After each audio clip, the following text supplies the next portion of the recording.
Hey everybody, happy Friday! For some of us, it may not be such a happy Friday because it's finals week, but if you're the one who is studying your heads off in the library, in the caf, in your dorm room, when you're half asleep, then just hang in there. Summer is upon us, which means it's almost over. You got this. You kick that finals behind. You slay.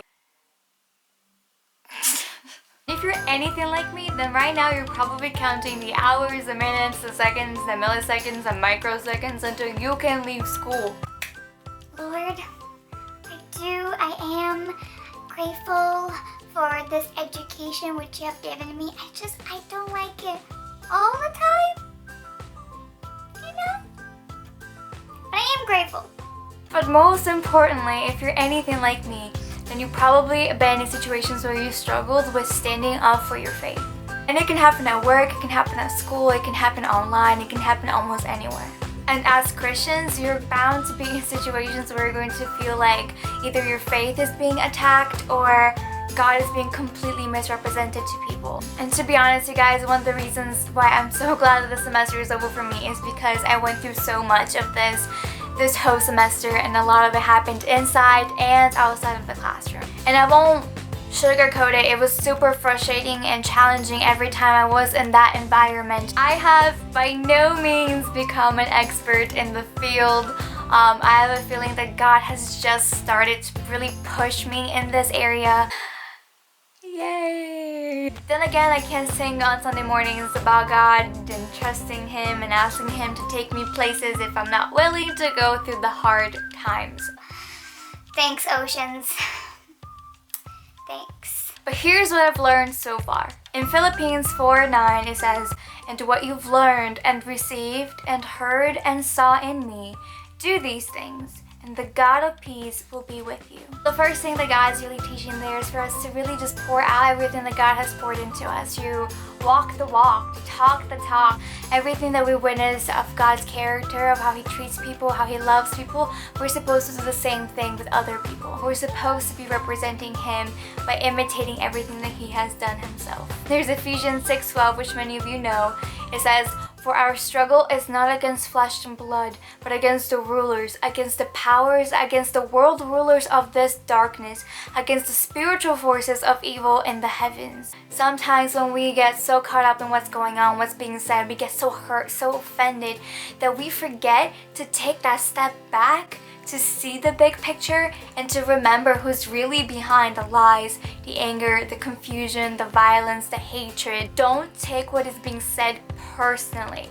Let me repeat that again. Don't take what's being said personally, because it's not about us, it's about the lack of God in other people's lives. And the last one is found in Matthew 5:44, in which God says, "But I say to you, love your enemy and pray for those who persecute you." So this is a very short little verse, but with a very big demand. It says, love them and pray for them. And the one that I thought was the most difficult for me as I was going through this is the praying for them part, because usually it meant I had to let go of any grudge that I was having, and I had to get on my knees and actually be praying with good intentions for this person to grow and to find God and to experience Him.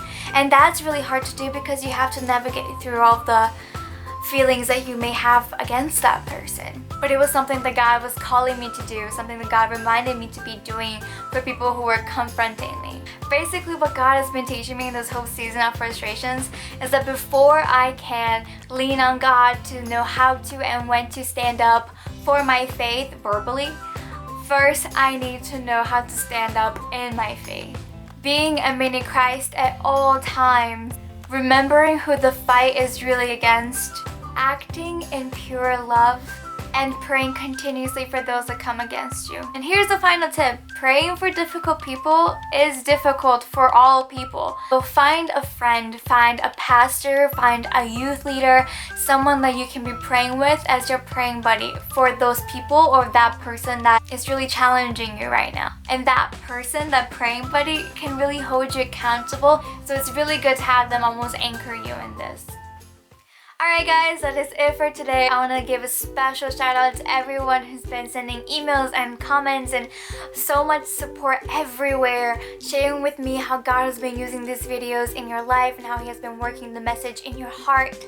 That's honestly like the best thing I could ever hear. It makes me so happy, so thank you so much. Make sure that you guys click like if you enjoyed the video. If you haven't already subscribed, make sure that you do. We're just going to be supporting and loving on you, so you're definitely welcome to be joining, okay? Don't forget to be finding that prayer buddy to be praying with you. I'm serious. I have so many great things coming out for you guys. It's going to be epic this summer, so make sure you guys follow along, and I'll see you next Friday.